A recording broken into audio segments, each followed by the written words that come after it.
بسم اللہ الرحمن الرحیم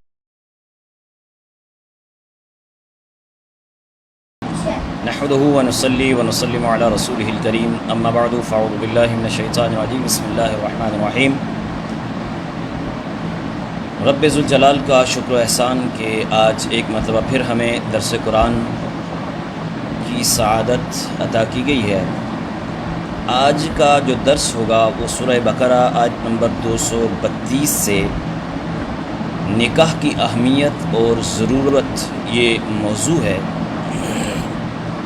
اللہ تبارک و تعالیٰ قرآن کریم میں ارشاد فرماتا ہے وَإِذَا طَلَّقْتُمُ النِّسَاءَ فَبَلَغْنَ أَجَلَهُنَّ فَلَا تَعْضُلُوهُنَّ أَن يَنكِحْنَ أَزْوَاجَهُنَّ إِذَا تَرَاضَوْا بَيْنَهُم بِالْمَعْرُوفِ ذَلِكَ يُوعَظُ بِهِ مَن كَانَ مِنكُمْ يُؤْمِنُ بِاللَّهِ وَالْيَوْمِ الْآخِرِ ذَلِكُمْ أَزْكَىٰ لَكُمْ وَأَطْهَرُ وَاللَّهُ يَعْلَمُ وَأَنتُمْ لَا تَعْلَمُونَ۔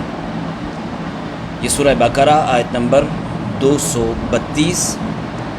ترجمہ اس کا کچھ یوں ہے کہ اور جب تم عورتوں کو طلاق دو اور ان کی میعاد پوری ہو جائے تو اے عورت کے والیو انہیں نہ روکو اس سے کہ وہ اپنے شوہروں سے نکاح کر لیں جب کہ آپس میں موافق شرع رضامند ہو جائیں۔ یہ نصیحت اسے دی جاتی ہے جو تم میں اللہ اور قیامت پر ایمان رکھتا ہو، یہ تمہارے لیے زیادہ ستھرا اور پاکیزہ ہے اور اللہ جانتا ہے تم نہیں جانتے۔ اس آیت طیبہ میں نکاح سے روکنے سے منع کیا گیا۔ ایک اور آیت مبارکہ جو پارہ سورۃ النور کی آیت نمبر 32 ہے، اس میں رب تبارک و تعالیٰ کیا ارشاد فرماتا ہے وَأَنكِحُوا الْأَيَامَ مِنكُمْ وَالصَّالِحِينَ مِنْ عِبَادِكُمْ وَإِمَائِكُمْ إِن يَكُونُوا فُقَرَاءَ يُغْنِيهِمُ اللَّهُ مِنْ فَضْلِهِ وَاللَّهُ وَاسِعٌ عَلِيمٌ، اور نکاح کر دو اپنوں میں ان کا جو بے نکاح ہوں اور اپنے لائق بندوں اور کنیزوں کا، اگر وہ فقیر ہوں تو اللہ انہیں غنی کر دے گا اپنے فضل کے سبب، اور اللہ وسعت والا علم والا ہے۔ اللہ تبارک و تعالیٰ کے اس فرمان کا خلاصہ یہ ہے کہ تم میں سے جو بغیر نکاح کیے ہوئے ہیں، خواہ مرد ہوں یا عورتیں ہوں، کنوارے ہوں یا غیر کنوارے ہوں، یعنی شادی شدہ تھے لیکن پھر طلاق یا ایک کی موت ہو گئی، اور تمہارے غلاموں میں اور تمہاری لونڈیوں میں سے جو نیک ہیں ان کے نکاح کر دو۔ یہ رب تبارک و تعالیٰ قرآن کریم فرقان حمید کی اس آیت مقدسہ کے تحت اس آیت مقدسہ میں حکم ارشاد فرما رہا ہے۔ یاد رکھیے نکاح کرنے کے شرعی احکام بھی ہیں۔ اعتدال کی حالت میں، یعنی نہ شہوت کا بہت زیادہ غلبہ ہو، نہ مرد ہو، اور مہر و نان و نفقہ پر قدرت بھی ہو، تو اس صورت میں نکاح کرنا سنت موقع دے سکے گا، یا جو ضروری باتیں ہیں ان کو پورا نہ کر سکے گا تو مکروہ ہے اب نکاح کرنا، اور ان باتوں کا یقین ہو کہ نکاح کرنا حرام، مگر نکاح بہرحال جس صورت میں بھی کرے گا تو نکاح ہو ہی جائے گا۔ یہ بہار شریعت میں یہ موجود ہے سارا معاملہ جو میں نے بیان کیا۔ نکاح تنگ دستی کو دور کرنے کا ذریعہ کیسے ہے؟ آپ نے آیت مبارکہ ابھی سنی ہے وَأَنكِحُوا الْأَيَامَ مِنكُمْ وَالصَّالِحِينَ مِنْ عِبَادِكُمْ وَإِمَائِكُمْ إِن يَكُونُوا فُقَرَاءَ يُغْنِيهِمُ اللَّهُ مِنْ فَضْلِهِ۔ اس آیت میں ارشاد ہوا کہ اگر نکاح کرنے والے فقیر ہوں گے تو اللہ تعالیٰ انہیں فضل سے، اپنے فضل سے، اللہ تعالیٰ انہیں اپنے فضل و کرم سے غنی کر دے گا۔ اس غنا سے مراد کیا ہے؟ ذرا اس کو بھی سمجھ لیں۔ اس غنا سے مراد یا قناعت ہے کہ وہ بہترین غنا ہے جو قانے کو تردد سے بے نیاز کر دیتا ہے، یا کفایت کے ایک کا کھانا دو کے لیے کافی ہو جائے گا، جیسا کہ حدیث شریف میں وارد ہے نا کہ زوج اور زوجہ کے دو رزقوں کو جمع ہو جانا یہ فراخی ببرکت نکاح ہے، جیسا کہ امیر المومنین حضرت سیدنا عمر رضی اللہ تعالی عنہ سے مروی ہے اس سے معلوم ہوا کہ نکاح تنگ دستی دور ہونے اور فراخ دستی حاصل ہونے کا ذریعہ بھی ہے، اور کثیر احادیث میں بھی اس چیز کو بیان کیا گیا ہے۔ اس میں ترغیب کے لیے چند احادیثیں آپ کے سامنے گوش گزار کرتا ہوں۔ حضرت ابو ہریرہ رضی اللہ تعالی عنہ ارشاد فرماتے ہیں، قال رسول اللہ صلی اللہ علیہ وسلم ثلاثۃ حق علی اللہ عونہم المجاہد فی سبیل اللہ والمکاتب الذی یرید اداء والناکح الذی یرید العفاف، کہ رسول اللہ صلی اللہ علیہ وآلہ وسلم نے حدیث مبارکہ جو ارشاد فرمائی ہے سنن ترمذی شریف میں حدیث نمبر 1655، یہ میں نے جو آپ کے سامنے پیش کی کہ رسول اللہ صلی اللہ علیہ وسلم نے ارشاد فرمایا 3 شخصوں کی اللہ تعالیٰ مدد فرماتا ہے، 3 شخصوں کی اللہ تبارک و تعالیٰ مدد فرماتا ہے۔ نمبر 1، اللہ کی راہ میں جہاد کرنے والا، اللہ کی راہ میں لڑنے والا، اللہ کی راہ میں قتال کرنے والا، اس کی رب کائنات مدد فرماتا ہے۔ دوسرا،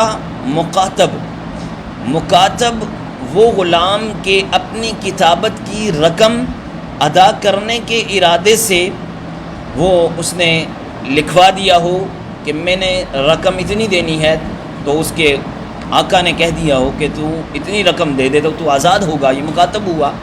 تو کہا کہ مکاتب کی بھی اللہ تبارک و تعالی مدد فرماتا ہے جب تک کہ اس کی رقم پوری ہو کر وہ آزاد نہ ہو جائے۔ اور تیسرا فرمایا پارسائی کے ارادے سے نکاح کرنے والا، پارسائی کے ارادے سے نکاح کرنے والا، اس کی بھی رب تبارک و تعالی مدد فرماتا ہے۔ یہ سنن ترمذی شریف کی حدیث مبارکہ۔ ایک اور حدیث مبارکہ مسند الفردوس حدیث نمبر 282، حضرت عبداللہ ابن عباس رضی اللہ تعالی عنہما روایت کرتے ہیں، میرے آقا صلی اللہ علیہ وآلہ وسلم نے فرمایا کہ تم نکاح کے ذریعے رزق کی تلاش کرو، التمسوا الرزق بالنکاح، تم نکاح کے ذریعے رزق کی تلاش کرو۔ حضرت عروہ رضی اللہ تعالیٰ عنہ بھی روایت کرتے ہیں، جس نے مصنف ابن ابی شیبہ رضی اللہ تعالیٰ عنہ، مصنف ابن شیبہ یہ کتاب ہے، اس میں حدیث نمبر 10 یہ روایت کرتے ہیں کہ رسول اللہ صلی اللہ علیہ وسلم نے ارشاد فرمایا تم عورتوں سے نکاح کرو، کیوں کہ وہ تمہارے پاس اللہ تعالیٰ کی طرف سے رزق ہے اور مال لائیں گی۔ اسی طرح حضرت جابر رضی اللہ تعالیٰ عنہ تاریخ بغداد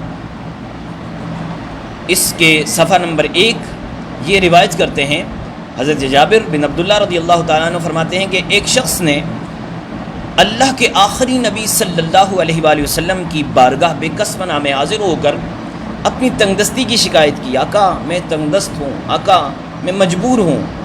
تو میرے آقا صلی اللہ علیہ وآلہ وسلم نے کیا ارشاد فرمایا؟ سنیے، آقا کریم علیہ الصلوۃ والسلام نے انہیں ارشاد فرمایا کہ نکاح کرو، تمہاری تنگ دستی دور ہو جائے گی۔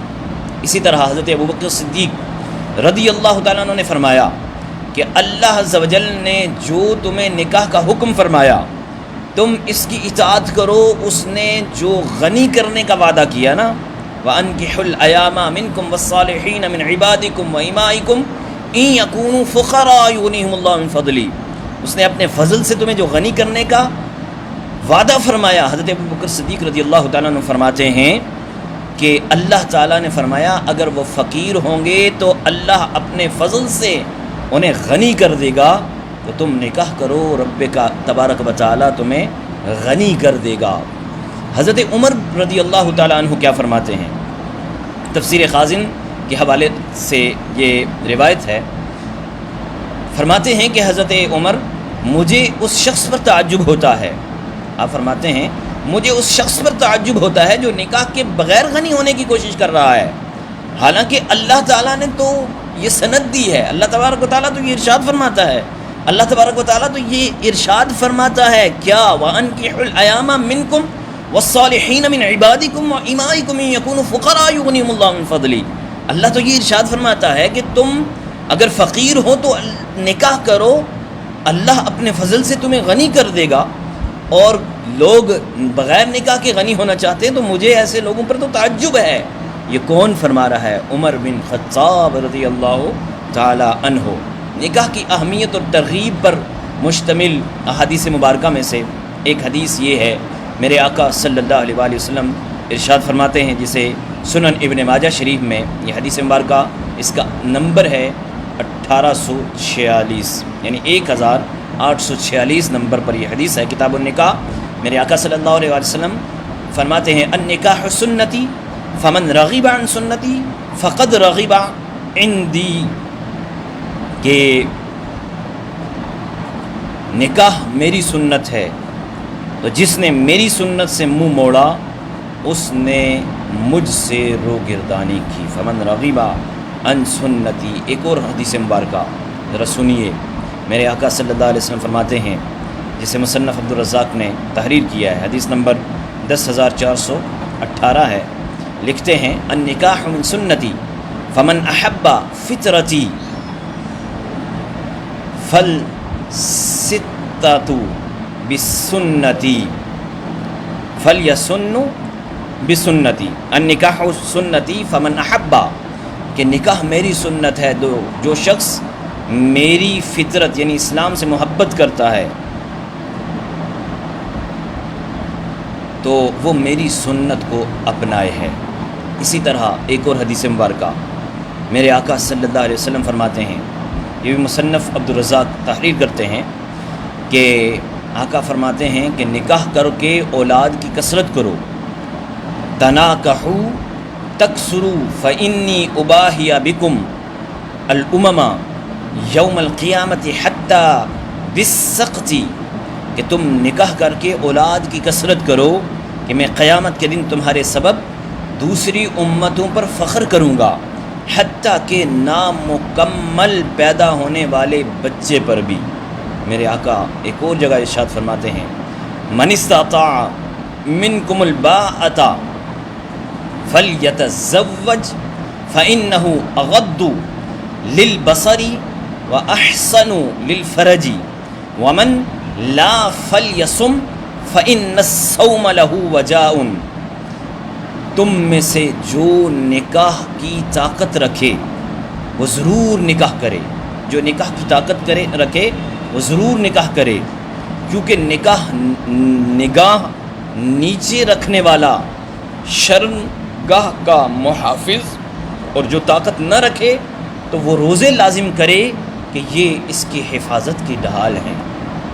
یہ سنن نسائی شریف میں حدیث مبارکہ 3205 اور 206 ہے۔ ایک اور حدیث مبارکہ میرے آقا صلی اللہ علیہ وسلم فرماتے ہیں، اذا آتکم من ترضون دینہ واماتتہ فزوجوہ الا تفعلوہ تکن فتنۃ فی الارض وفساد کبیر، کہ جب تمہارے پاس وہ لوگ آئیں جن کی دینداری اور امانت داری تمہیں پسند ہو تو ان سے اپنی بیٹیوں کا نکاح کرو، اگر ایسا نہ کرو گے تو زمین میں فتنہ پیدا ہوگا اور بہت بڑا فتنہ برپا ہوگا۔ یہ سنن ترمذی شریف حدیث نمبر 1086 ہے۔ ایک اور حدیث مبارکہ، من نکح للہ وانکح للہ استحق ولایت اللہ، فرمایا جو رضا الہی کے لیے اپنا نکاح کرے یا دوسرے کا نکاح کرائے تو وہ اللہ عز و جل کی ولایت کا مستحق ہو جاتا ہے۔ یہ بھی سنن ترمذی شریف حدیث نمبر 2529 ہے۔ ایک اور حدیث مبارکہ فردوس الاخبار میں ہے، من ترک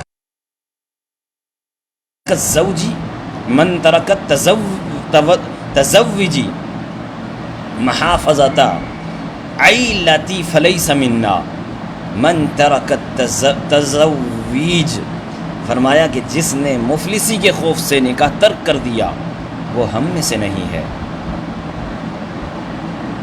من ترک التزویج مخافۃ العیلۃ فلیس منا، اور ایک اور جگہ فرمایا، من کان ذا طول فلیتزوج، تم میں سے جو مال اور دولت میں وسعت رکھتا ہو اسے چاہیے کہ وہ نکاح کرے۔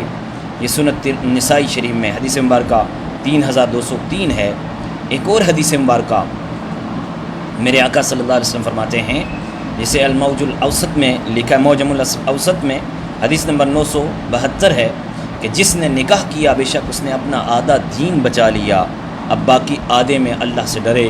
اس حدیث پاک میں بھی اس طرف اشارہ ہے کہ نکاح کی فضیلت کا سبب فساد کو روکنا ہے، مخالفت سے بچنا ہے، کیونکہ بندے کے دین کی خرابی کا باعث عام طور پر شرمگاہ اور پیٹ ہی بنتے ہیں، تو نکاح ان میں سے ایک یعنی شرمگاہ کے لیے کافی ہے۔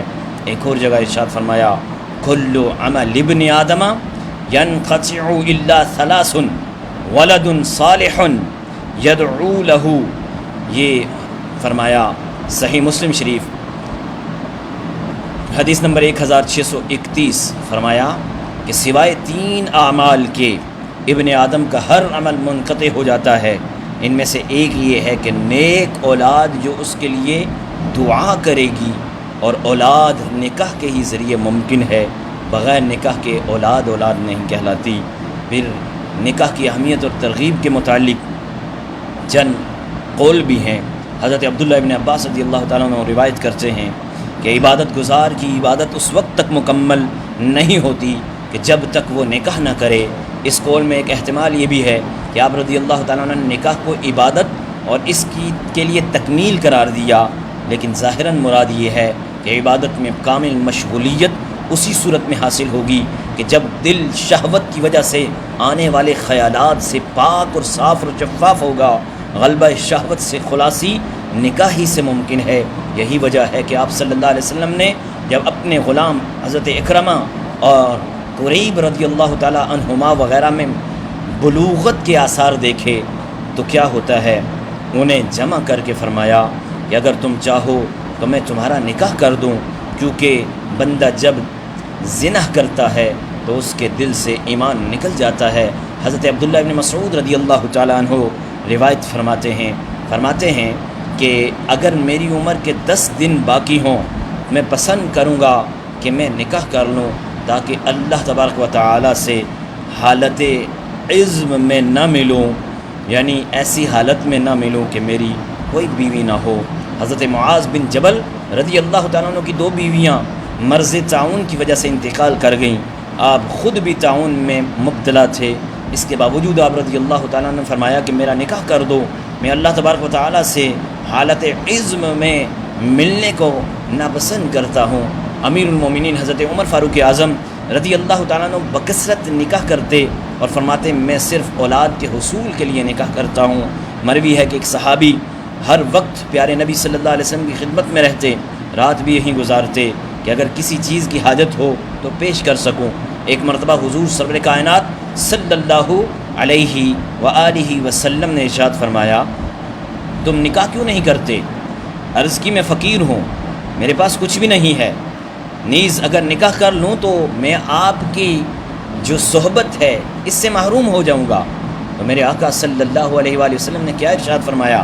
سنیے، میرے آقا تو اس وقت خاموشی اختیار فرمائی، کچھ عرصے کے بعد پھر وہی سوال کیا تو صحابی نے پھر وہی عرض کیا۔ پھر دل میں سوچا کہ حضور صلی اللہ علیہ وسلم بہتر جانتے ہیں کہ دنیا و آخرت میں میرے لیے کون سی چیز فائدہ مند ہے، کون سی چیز مجھے اللہ عز و جل کے قریب کر سکتی ہے، لہٰذا اب کی بار اگر حضور نے مجھ سے ارشاد فرمایا تو میں ضرور آقا سے اپنا علاج اپنا جو معاملہ ہے یہ دریافت کروں گا، آقا کیا کروں؟ تو اب کی بار چنانچہ تیسری بار جب حضور علیہ الصلوۃ والسلام نے فرمایا کہ تم نکاح کیوں نہیں کرتے، تو صحابی نے عرض کیا رسول اللہ صلی اللہ علیہ وسلم میرا نکاح کر دیجئے، آپ میری جان کے بھی مالک ہیں، میرے سب چیز کے مالک آپ ہی ہیں آقا، میرا نکاح کر دیجئے۔ ارشاد فرمایا فلاں بنی فلاں کے پاس جاؤ اور ان سے کہو کہ رسول اللہ صلی اللہ علیہ وسلم تمہیں حکم دیتے ہیں کہ اپنی بیٹی کا نکاح مجھ سے کر دو۔ عرض کی یا رسول اللہ صلی اللہ علیہ وسلم میرے پاس کوئی چیز نہیں ہے۔ آپ صلی اللہ علیہ وسلم نے صحابہ کرام علیہم رضوان سے ارشاد فرمایا اپنے بھائی کے لیے گٹلی بڑھ سونا جمع کرو۔ چنانچہ وہ سونا جمع کر کے انہیں بنی فلاں کے طرف لے گئے، ان کا نکاح کر دیا گیا۔ رسول اللہ صلی اللہ علیہ وسلم نے ان سے ارشاد فرمایا ولیمہ کرو، تو صحابہ کرام علیہم رضوان نے ان کے ولیمے کے لیے ایک بکری کے پیسے جمع کیے۔ یہ حدیث مبارکہ المسند الامام احمد بن حنبل حدیث نمبر 16577 ہے۔ ایک اور جگہ ارشاد فرمایا گیا اسی سے ملتی جلتی کہ جب ان صحابی نے وہ فلاں بنی فلاں کے پاس جب گئے تو انہیں کہا کہ آقا کریم علیہ الصلوۃ والسلام نے مجھے حکم دیا ہے کہ میں آپ کی بیٹی کے ساتھ نکاح کروں، تو انہوں نے عرض کی کہ آپ کو حضور نے فرمایا ہے؟ انہوں نے کہا جی ہاں مجھے حضور نے فرمایا ہے۔ تو بیٹی بھی تیار ہو گئی اور آپ نے ان کا نکاح کر دیا۔ بس نبی کریم صلی اللہ علیہ وسلم کا بار بار نکاح کے لیے فرمانا نفس نکاح کی فضیلت پر دلالت کرتا ہے، اور یہ بھی احتمال ہے کہ آپ صلی اللہ علیہ وسلم نے ان میں نکاح کی ضرورت محسوس کی ہوگی۔ منقول ہے کہ پچھلی امت میں ایک شخص تنہا رہتا اور عبادت میں دوسروں پر فوقیت رکھتا تھا۔ اس وقت کے نبی علیہ السلام کی خدمت میں اس کی عمدہ عبادت کا تذکرہ کیا گیا، تو انہوں نے فرمایا وہ مزید اچھا ہوتا اگر اس نے ایک اور سنت پر عمل کر لیا ہوتا۔ جب اس سے اس بات کا علم ہوا بڑا غمگین ہوا، خدمت میں آ کر حاضر ہوتا ہے، عرض کرتا ہے، اس وقت کے نبی علیہ السلام سے عرض کرتا ہے کیا کیا جائے؟ تو آپ نے فرمایا تو نے نکاح کو ترک کیا ہوا ہے۔ عابد نے عرض کی میں اسے حرام نہیں سمجھتا، لیکن میں فقیر ہوں آقا، میرا خرچ بھی کسی کے ذمے ہے۔ تو اس وقت کے نبی علیہ السلام نے فرمایا میں اپنی بیٹی کا نکاح تجھ سے کرتا ہوں۔ چنانچہ انہوں نے اپنی بیٹی کا نکاح اس کے ساتھ کر دیا۔ منقول ہے کہ حضرت امام احمد بن حنبل رحمۃ اللہ تعالیٰ علیہ نے اپنے بیٹے حضرت عبداللہ رحمۃ اللہ تعالیٰ علیہ کی والدہ کی وفات کے دوسرے دن ہی نکاح کر لیا تھا۔ فرمایا کہ میں ایسی حالت میں رات گزارنا ناپسند کرتا ہوں کہ میری کوئی بیوی نہ ہو۔ حضرت بشر بن حارث حافظ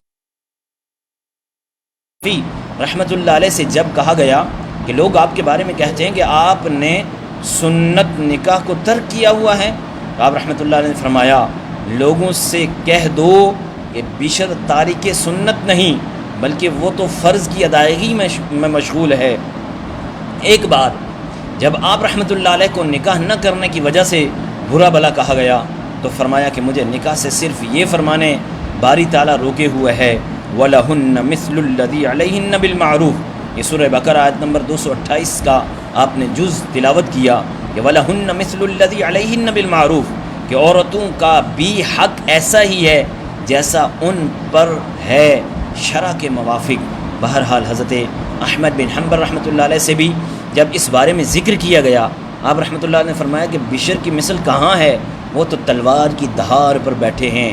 لیکن اس کے باوجود آپ رحمۃ اللہ علیہ کو کے معاملے پر صبر کی وجہ سے آپ نے فرمایا کہ انہیں بیٹیوں اور اہل و عیال کے معاملے میں صبر کی وجہ سے رب ذوالجلال نے یہ بلند مرتبہ عطا فرمایا ہے کہ بشر سے کے 5 فوائد ہیں۔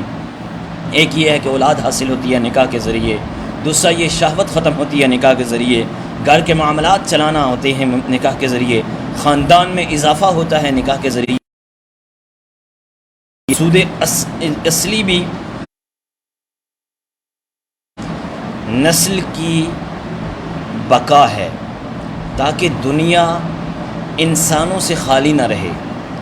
شہوت تو اولاد کے حصول پر ابھارنے والا ایک سبب ہے، اور حصول اولاد کے لیے نکاح کرنے کی جو صورتیں ہیں نا، اولاد کے حصول کا ذریعہ نکاح ہے، اور یہ 4 صورتیں ہیں۔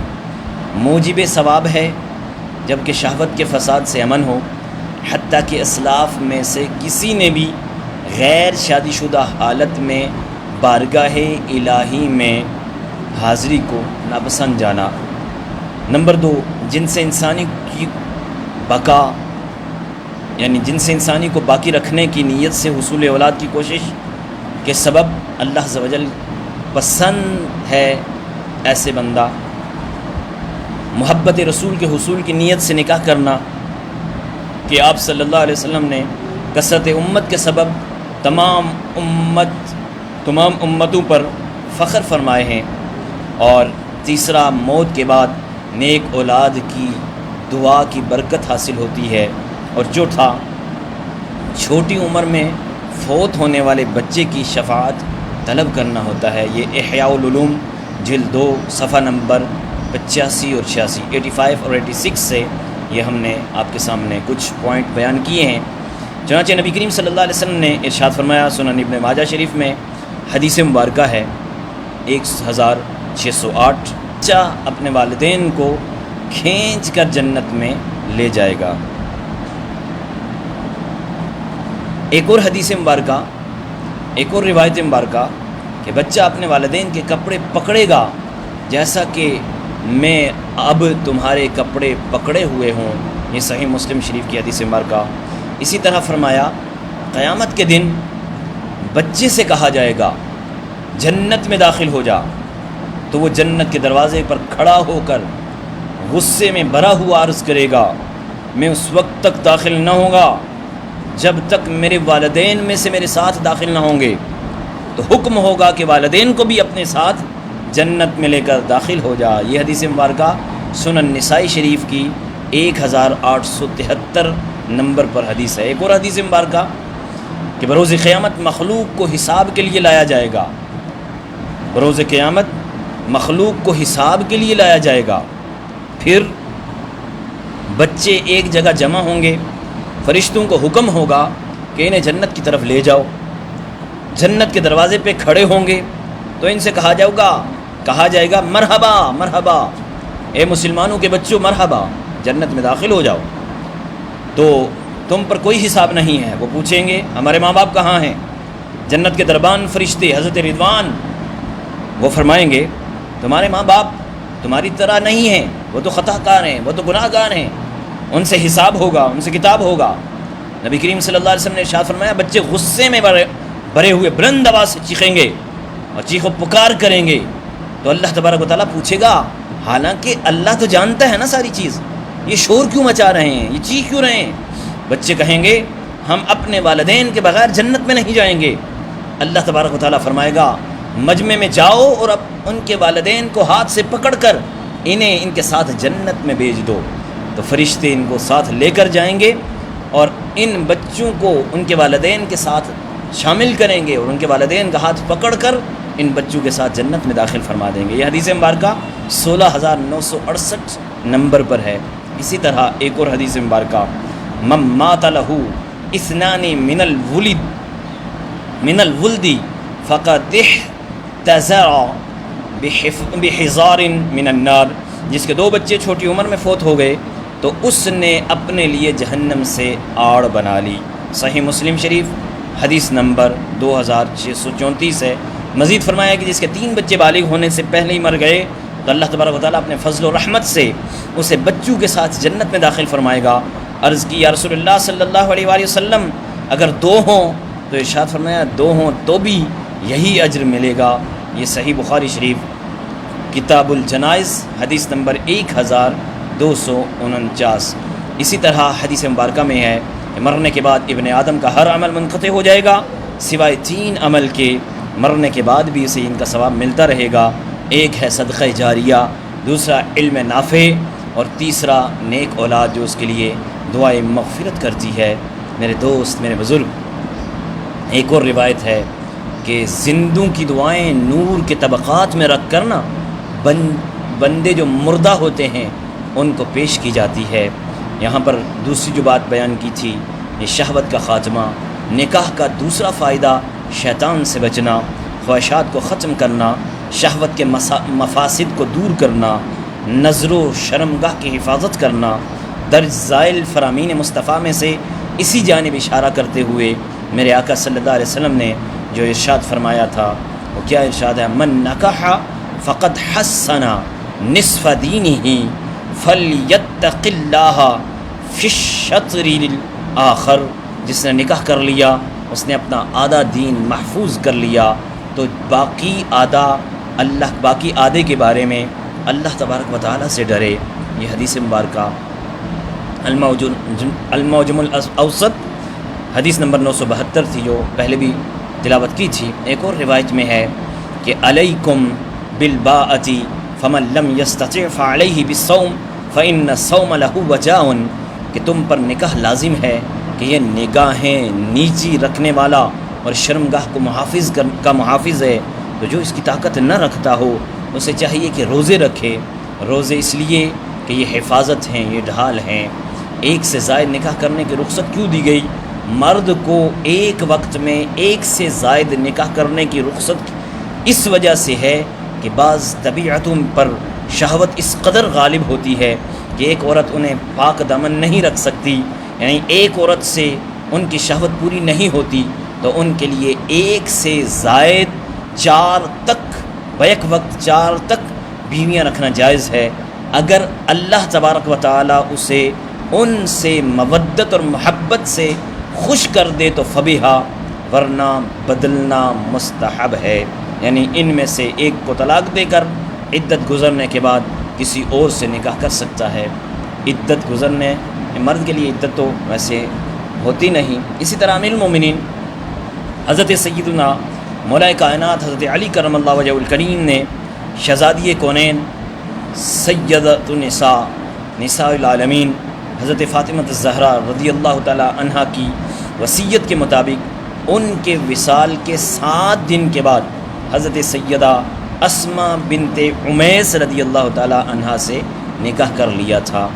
یہ میرے آقا سرور کائنات صلی اللہ علیہ وسلم کی لخت جگر کی موجودگی میں تو آپ نے کسی سے نکاح نہیں کیا، لیکن جب دنیا سے ظاہراً پردہ فرماتی ہیں تو ان کے ظاہراً پردہ فرمانے کے بعد آپ ہی کی وصیت کے مطابق، کیونکہ سیدہ کائنات نے خود وصیت کی تھی کہ میری دنیا سے رخصتی کے 7ویں دن کے بعد ہی آپ نے شادی کر لینی ہے، تو آپ کی وصیت پر عمل کرتے ہوئے آپ نے 7ویں دن ہی نکاح کر لیا تھا حضرت اسماء بنت عمیس رضی اللہ تعالی عنہ سے۔ بہرحال یہ نکاح کی عظمت کے متعلق، نکاح کی برکت کے متعلق، نکاح کی رفعت کے متعلق یہ ہمارا آج کا جو درس قرآن تھا۔ نیکسٹ انشاءاللہ ہم آگے والوالدات یرضعن اولادہن حولین کاملین لمن اراد ان یتم الرضاعہ وعلی المولود له رزقہن وکسوتہن بالمعروف، یہ گفتگو ہوگی۔ اللہ تبارک و تعالی ہمیں قرآن کے احکامات کو سمجھنے کی اللہ اللہ اللہ اللہ اللہ اللہ